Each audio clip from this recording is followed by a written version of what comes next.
Hi நண்பா, இந்த ஒரு வீடியோவுக்குள்ள சற்றுமுன் திமுக காங்கிரஸ் கட்சிக்கு ஒதுக்கிய மொத்த தொகுதிகள் எத்தனை அப்படின்றத தமிழ்நாடு காங்கிரஸ் கமிட்டி மேலிட பொறுப்பாளர் பாத்தீங்கன்னா அறிவிச்சிருக்காங்க. திமுக ஒதுக்கிய இடங்களை திமுக தங்களுக்கு ஒதுக்கிய தொகுதிகள் போதுமானதாக இல்ல அப்படின்ற சொல்லியிருக்கிறாங்க. அப்படி திமுக எத்தனை தொகுதிகள் காங்கிரஸுக்கு ஒதுக்கி இருக்கிறாங்க, காங்கிரஸ் எவ்வளவு தொகுதிகள் கேட்கிறாங்க அப்படின்றதையும் டீட்டெயிலாக பார்த்துடலாம். அதுக்கு முன்னாடி தற்போது காங்கிரஸ் பாத்தீங்கன்னா திமுகவுடன் கூட்டணி பேச்சுவார்த்தை நடத்திட்டு வராங்க.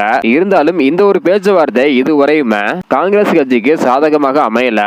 ஒருபுறம் தாவேகா கூட கூட்டணி பேச்சுவார்த்தை நடைபெற்று வருவதாக சொல்லப்படுகிறது. இதை பத்தி பாக்குறதுக்கு முன்னாடி வருகின்ற சட்டமன்ற தேர்தலில் உங்களுடைய ஆதரவு யாருக்கு அப்படின்றத மறக்காம கமெண்ட் பண்ணுங்க. ஓகே அன்பா, வாங்க இன்னைக்கான வீடியோக்குள்ள போகலாம். ஓகே அன்பா, தமிழ்நாடு காங்கிரஸ் கமிட்டி மேலிட பொறுப்பாளர் கிரிஸ் ஜோடங்கர் இவங்க என்ன சொல்லிருக்காங்க அப்படின்னா, வருகின்ற சட்டமன்ற தேர்தலுக்காக திமுக பாத்தீங்கன்னா எங்களுக்கு, அதாவது காங்கிரஸ் கட்சிக்கு 25 தொகுதிகளை ஒதுக்க முன் வந்துள்ளதாக சொல்லியிருக்கிறாங்க. திமுக ஒதுக்கும் 25 தொகுதிகளை எங்களால் ஏற்றுக்கொள்ள முடியாது அப்படின்னு சொல்லியிருக்கிறாங்க. அது மட்டும் இல்லாம சட்டமன்றத்தில் எங்களுக்கு போதிய பிரதிநிதித்துவம் இல்லை அப்படின்றதையும், தொகுதிகளின் எண்ணிக்கையை அதிகரிப்பது பற்றி தொடர்ந்து பேச்சுவார்த்தை நடந்து கொண்டு இருக்கிறது அப்படின்றத சொல்லியிருக்கிறாங்க.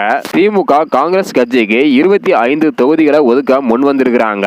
இந்த 25 தொகுதிகள் எங்களுக்கு போதாது அப்படின்றத காங்கிரஸ் தரப்பு சொல்லியிருக்கிறாங்க.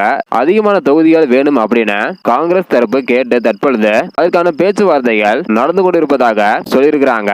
என்னதான் இருந்தாலும் திமுகவை விட தாவேகா காங்கிரஸ் கட்சிக்கு அதிகமான இடங்கள் ஒதுக்க வாய்ப்பு இருக்குது. விஜய் சார் கூடிய சீக்கிரத்துல யாருடன் கூட்டணி அப்படின்றத அறிவிக்கப்படுறதாக சொல்லியிருக்கிறாங்க. இது பாத்தீங்கன்னா காங்கிரசுடன் கூட்டணியாக இருக்கலாம் அப்படின்றதுக்கான ஒரு தகவல் பாத்தீங்கன்னா வெளியாகி இருக்குது. வெயிட் பண்ணி பார்க்கலாம் நண்பா. முடிந்த அளவுக்கு திமுகவும் காங்கிரஸ் கட்சியை தங்களுடன் சேர்த்து கொள்ள போராடிட்டு தான் இருக்கிறாங்க. யாருடன் கூட்டணி சேரப்படுறாங்க அப்படின்றத வெயிட் பண்ணி பார்க்கலாம். காங்கிரஸ் யாருடன் கூட்டணி வைக்க வேண்டும் அப்படின்றதுக்கான உங்களுடைய கருத்தை மறக்காம கமெண்ட் பண்ணுங்க.